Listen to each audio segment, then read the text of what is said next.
안녕하세요. 나타샤의 책 여행입니다. 책 읽기 편안한 시간 보내고 계시죠? 이번에는 김유정의 동백꽃입니다. 동백꽃은 농촌을 배경으로 마름과 소작인으로 신분 계층이 서로 다른 사춘기 남녀가 겪는 갈등과 화의를 향토적으로 해학적으로 다룬 작품입니다.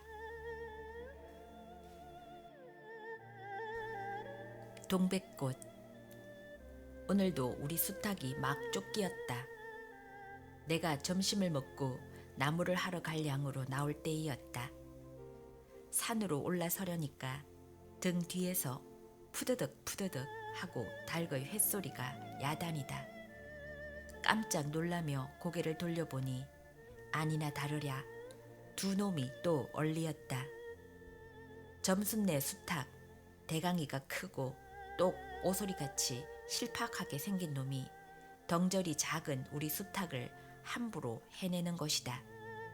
그것도 그냥 해내는 것이 아니라 푸드득 하고 면두를 쪼고 물러섰다가 좀 사이를 두고 또 푸드득 하고 모가지를 쪼았다. 이렇게 멋을 부려가며 여지없이 닦아 놓는다. 그러면 이 못생긴 것은 쪼일 적마다 주둥이로 땅을 받으며 그 비명이 킥킥 할 뿐이다. 물론 미처 아물지도 않은 면두를 또 쪼이어 붉은 선혈은 뚝뚝 떨어진다. 이걸 가만히 내려다 보자니 내 대강이가 터져서 피가 흐르는 것 같이 두 눈에서 불이 번쩍 난다. 대뜸 지게막대기를 메고 달겨들어 점순내 닭을 후려칠까 하다가 생각을 고쳐먹고 헛매질로 떼어만 놓았다. 이번에도 점순이가 쌈을 붙여놨을 것이다. 바짝바짝 내 길을 올리느라고 그랬음에 틀림없을 것이다. 고놈의 계집애가 요새로 접어들어서 왜 나를 못 먹겠다고 그렇게 아르렁거리는지 모른다. 나흘 전 감자 쪽간만 하더라도 나는 저에게 조금도 잘못한 것은 없다. 계집애가 나무를 캐러 가면 갔지 남 울타리 엮는데 생이질을 하는 것은 다 뭐냐. 그것도 발소리를 죽여가지고 등 뒤로 살며시 와서 얘, 너 혼자만 일하니? 하고 긴체하는 수작을 하는 것이었다. 어제까지도 저와 나는 이야기도 잘 않고 서로 만나도 본척 만척하고 이렇게 점잖게 지내던 터이련만 오늘로 갑작스레 대견해졌으면 웬일인가. 황차 망아지만한 계집애가 남 일하는 놈 보고 그럼 혼자 하지 때로 하디? 내가 이렇게 내 배앉는 소리를 하니까 너 일하기 좋니? 또는 한여름이나 되거든 하지 벌써 울타리를 하니? 잔소리를 두루 늘어놓다가 남이 들을까봐 손으로 입을 틀어막고는 그 속에서 깔깔댄다. 별로 웃어올 것도 없는데 날씨가 풀리더니 이놈의 계집애가 미쳤나 하고 의심하였다. 게다가 조금 뒤에는 제 집게를 할끔할끔 돌아보더니 행주치마의 속으로 켰던 바른 손을 뽑아서 나의 턱 밑으로 불쑥 내미는 것이다. 언제 구웠는지 더운 김이 획 끼치는 굵은 감자 3개가 손에 뿌듯이 쥐었다. 너 집엔 이거 없지? 하고 생색 있는 큰 소리를 하고는 제가 준 것을 남이 알면 큰일 날 테니 여기서 얼른 먹어버리란다. 그리고 또 하는 소리가 너 봄감자가 맛있단다? 나 감자 안 먹는다. 너나 먹어라.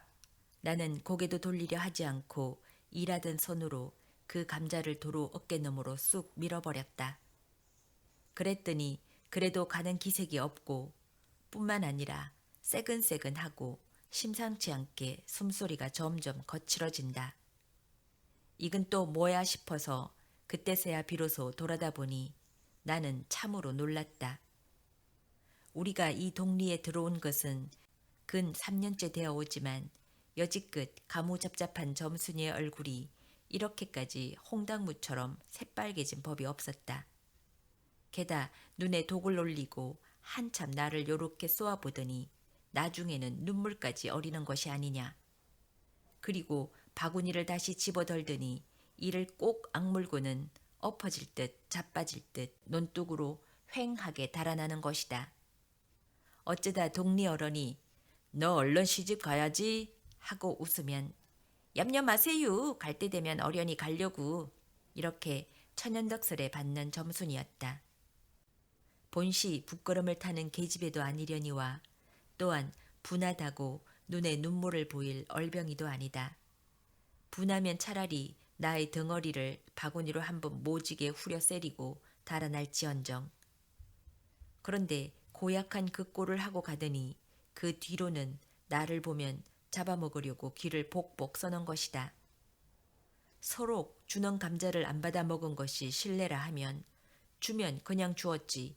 너 집에 네가 없지는 다 뭐냐.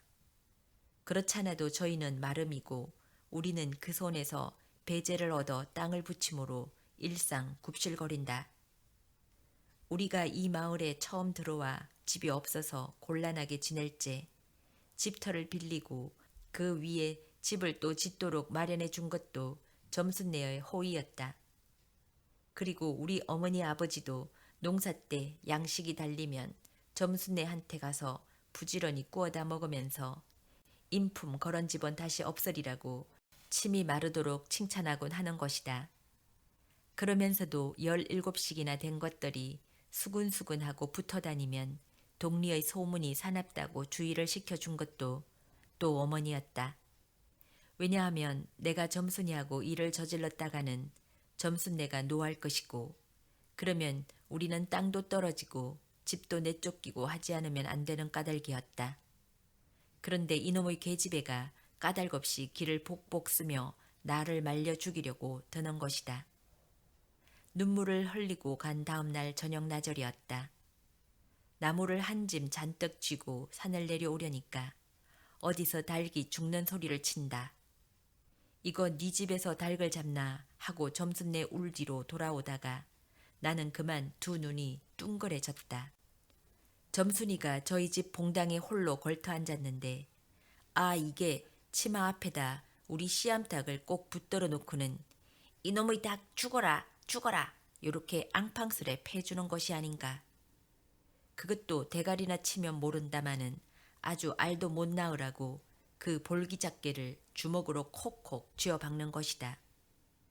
나는 눈에 쌍심지가 오르고 사지가 부르르 떨렸으나 사방을 한번 휘둘러 보고야 거제서 점순이 집에 아무도 없음을 알았다.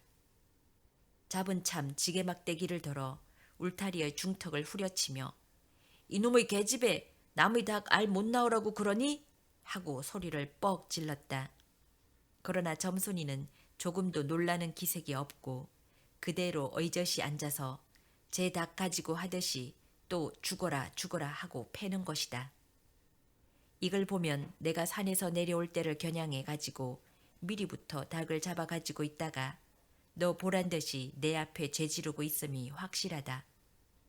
그러나 나는 그렇다고 남의 집에 뛰어들어가 계집애하고 싸울 수도 없는 노릇이고 형편이 썩 불리함을 알았다.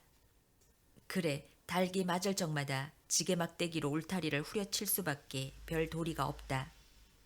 왜냐하면 울타리를 치면 칠수록 울숲이 물러앉으며 뼈대만 남기 때문이다. 허나 아무리 생각하여도 나만 믿지는 노릇이다. 이년아 남의 닭 아주 죽일 터이냐? 내가 토끼 눈을 뜨고 다시 꽤 호령을 하니까 그제서야 울타리께로 쪼르르 오더니 울 밖에 섰는 나의 머리를 겨누고 닭을 내팽개친다. 에이 더럽다 더럽다. 더러운 걸 너더러 입대 끼고 있으랬니? 망할 계집애년 같으니. 하고 나도 더럽단 듯이 울타리께를 휑하게 돌아내리며 약이 오를 대로 다 올랐다 라고 하는 것은 암탉이 풍기는 서설에 나 이맛빼기에다 물지똥을 찍 갈겼는데 그걸 본다면 알집만 터졌을 뿐 아니라 골병이 단단히 든다 싶다. 그리고 나의 덩디를 향하여 나에게만 들릴 듯 말 듯한 엄성으로 이 바보 녀석아! 얘 너 배내 병신이지? 그만도 좋으련만 얘 너 네 아버지가 고자라지? 뭐? 우리 아버지가 그래 고자야? 열번거지가 나서 고개를 획 돌려 바라봤더니 그때까지 울타리 위로 나와 있어야 할 점순이의 대가리가 어디를 갔는지 보이지를 않는다. 그러다 돌아서서 오자면 아까의 한 욕을 울 밖으로 또 퍼붓는 것이다. 욕을 이토록 먹어가면서도 대거리 한마디 못하는 걸 생각하니 돌뿌리에 채이어 발톱 밑에 터지는 것도 모를 만치 분하고 급기야는 두 눈에 눈물까지 불끈 내쏟는다. 그러나 점순이의 치매는 이것뿐이 아니다. 사람들이 없으면 텀틈이 제 집 수탉을 몰고 와서 우리 수탉과 쌈을 붙여 놓는다. 제 집 수탉은 썩 험상궂게 생기고 쌈이라면 회를 치는 고로 을에 이길 것을 알기 때문이다. 그래서 툭하면 우리 수탉이 면두며 눈깔이 피로 흐드르하게 되도록 해놓는다. 어떤 때에는 우리 수탉이 나오지를 않으니까 요놈의 계집애가 모이를 쥐고 와서 깨어내다가 쌈을 붙인다. 이렇게 되면 나도 다른 배차를 차리지 않을 수 없었다. 하루는 우리 수탉을 붙들어 가지고 넌지시 장독계로 갔다. 쌈닭에게 고추장을 먹이면 병든 황소가 살모사 먹고 용을 쓰는 것처럼 기운을 뻗친다 한다. 장독에서 고추장 한 접시를 떠서 닭 주둥아리깨로 들이밀고 먹여보았다. 닭도 고추장에 맛을 들였는지 그스러지 않고 거진 반 접시 턱이나 곧잘 먹는다. 그리고 먹고 금세는 용을 못 쓸 터이므로 얼마쯤 기운이 돌도록 회 속에다 가두어 두었다. 밭에 두엄을 두어짐 져내고 나서 쉴 참에 그 닭을 안고 밖으로 나왔다. 마침 밖에는 아무도 없고 점순이만 저희 울 안에서 헌옷을 떴는지 혹은 솜을 터는지 웅크리고 앉아서 일을 할 뿐이다. 나는 점순네 수탉이 노는 밭으로 가서 닭을 내려놓고 가만히 맥을 보았다. 두 닭은 여전히 얼리어 쌈을 하는데 처음에는 아무 보람이 없었다. 멋지게 쪼는 바람에 우리 닭은 또 피를 흘리고 그러면서도 날개 죽지만 푸드득 푸드득 하고 올라뛰고 뛰고 할 뿐으로 제법 한번 쪼아보지도 못한다. 그러나 한 번은 어쩐 일인지 용을 쓰고 펄쩍 뛰더니 발톱으로 눈을 하비고 내려오며 면두를 쪼았다. 큰 닭도 여기에는 놀랐는지 뒤로 멈실하며 물러난다. 이 기회를 타서 작은 우리 수탉이 또 날쌔게 덤벼들어 다시 면두를 쪼니 그제서야 감때 사나운 그 대강이에서도 피가 흐르지 않을 수 없었다. 옳다 알았다. 고추장만 먹이면 되는구나 하고 나는 속으로 아주 쟁그러워 죽겠다. 그때에는 뜻밖의 내가 닭쌈을 붙여놓는데 놀라서 울 밖으로 내다보고 섰던 점순이도 입맛이 쓴지 눈살을 찌푸렸다. 나는 두 손으로 볼기짝을 두드리며 연방 잘한다 잘한다 하고 신이 머리 끝까지 뻗치었다. 그러나 얼마 되지 않아서 나는 넋이 풀리어 기둥같이 묵묵히 서 있게 되었다. 왜냐하면 큰 닭이 한번 쪼이면 안가품으로 호들갑스레 연거푸 쪼는 서슬에 우리 수탉은 찔끔 못하고 막 고른다. 이걸 보고서 이번에는 점순이가 깔깔거리고 되도록 이쪽에서 많이 들으라고 웃는 것이다. 나는 보다 못하여 덤벼들어서 우리 수탉을 붙들어 가지고 도로 집으로 들어왔다. 고추장을 좀 더 먹였더라면 좋았을 걸. 너무 급하게 쌈을 붙인 것이 퍽 후회가 난다. 장독계로 돌아와서 다시 턱 밑에 고추장을 들이댔다. 흥분으로 말미암아 그런지 당최 먹질 않는다. 나는 할 일 없이 닭을 반드시 뉘고 그 입에다 권련 불모리를 물렸다. 그리고 고추장 물을 타서 그 구멍으로 조금씩 들이부었다. 닭은 좀 괴로운지 킥킥하고 재채기를 하는 모양이나 그러나 당장의 괴로움은 매일같이 피를 흘리는데 될 게 아니라 생각하였다. 그러나 한두어 종지가량 고추장 물을 먹이고 나서는 나는 그만 풀이 죽었다. 싱싱하던 닭이 왜 그런지 고개를 살며시 뒤틀고는 소나기에서 빠떨어지는 것이 아닌가. 아버지가 볼까 봐서 얼른 회에다 감추어 두었더니 오늘 아침에서야 겨우 정신이 든 모양 같다. 그랬던 걸 이렇게 오다 보니까 또 쌈을 붙여놓으니 이 망할 계집애가 필연 우리 집에 아무도 없는 틈을 타서 제가 들어와 회에서 꺼내 가지고 나간 것이 분명하다. 나는 다시 닭을 잡아다 가두고 염려스러우나 그렇다고 산으로 나무를 하러 가지 않을 수도 없는 형편이었다. 소나무 삭정이를 따며 가만히 생각해보니 암만 해도 고년의 목쟁이를 돌려놓고 싶다. 이번에 내려가면 망할년 덩줄기를 한번 되게 후려치겠다 하고 싱둥벙둥 나무를 쥐고는 불이 나게 내려왔다. 그 집안 집에 다 내려와서 나는 호득이 소리를 듣고 발이 딱 멈추었다. 산기슭에 널려있는 굵은 바윗돌 틈에 노란 동백꽃이 소보록하니 깔리었다. 그 틈에 끼어 앉아서 점순이가 청성맞개슬이 호득이를 불고 있는 것이다. 그보다도 더 놀란 것은 그 앞에서 또 푸드득 푸드득 하고 들리는 닭의 횟소리다. 필연코 요년이 나 약을 올리느라고 또 닭을 집어내다가 내가 내려올 길목에다 쌈을 식혀놓고 저는 그 앞에 앉아서 천연설에 호득이를 불고 있음에 틀림없으리라. 나는 약이 오를 대로 다 올라서 두 눈에서 불과 함께 눈물이 푹 쏟아졌다.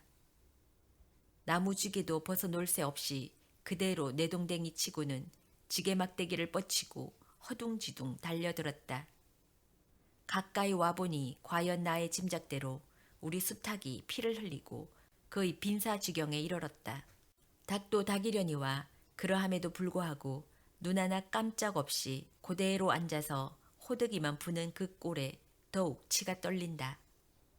동리에서도 소문이 났거니와 나도 한때는 걱실걱실이 일 잘하고 얼굴 예쁜 계집인 줄 알았더니 시방 보니까 그 눈깔이 꼭 여우새끼 같다. 나는 대뜸 달려들어서 나도 모르는 사이에 큰 수탉을 단매로 때려 엎었다. 닭은 폭 엎어진 채 다리 하나 꼼짝 못하고 그대로 죽어버렸다. 그리고 나는 멍하니 섰다가 점순이가 매섭게 눈을 흡뜨고 닥치는 바람에 뒤로 벌렁 나자빠졌다. 이놈아, 너 왜 남의 닭을 때려 죽이니? 그럼 어때? 하고 일어나다가 뭐 이 자식아, 누집 닭인데? 하고 복장을 떼미는 바람에 다시 벌렁 자빠졌다. 그러고 나서 가만히 생각하니 분하기도 하고 무한도 서럽고 또 한편 일을 저질렀으니 인젠 땅이 떨어지고 집도 내쫓기고 해야 될런지 모른다. 나는 비슬비슬 일어나며 소매자락으로 눈을 가리고는 얽김에 응 하고 울음을 놓았다. 그러나 점순이가 앞으로 다가와서 그럼 너 이단부터는 안 걸을 테냐? 하고 물을 때에야 비로소 살 길을 찾은 듯 싶었다. 나는 눈물을 우선 씻고 뭘 안 걸었는지 명색도 모르건만 그래 하고 무턱대고 대답하였다. 요단부턴 또 그래봐라. 내 자꾸 못살게 굴 테니. 그래 인젠 안 걸을 테야. 닭 죽은 건 염려 마라. 내 안 이럴 테니. 그리고 못에 떠다 밀렸는지 나의 어깨를 짚은 채 그대로 퍽 쓰러진다. 그 바람에 나의 몸뚱이도 겹쳐서 쓰러지며 한창 피어 퍼들어진 노란 동백꽃 속으로 폭 파묻혀버렸다. 알싸한 그리고 향긋한 그 냄새에 나는 땅이 꺼지는 듯이 온 정신이 고만 아찔하였다. 너 말 마라. 그래. 조금 있더니 요 아래서 점순아 인연이 바느질을 하다 말고 어딜 갔어? 하고 어딜 갔다 온 듯 싶은 그 어머니가 역정이 대단히 났다. 점순이가 겁을 잔뜩 집어먹고 꽃밑을 살금살금 기어서 산 아래로 내려간 다음 나는 바위를 끼고 엉금엉금 기어서 산 위로 치뱉지 않을 수 없었다.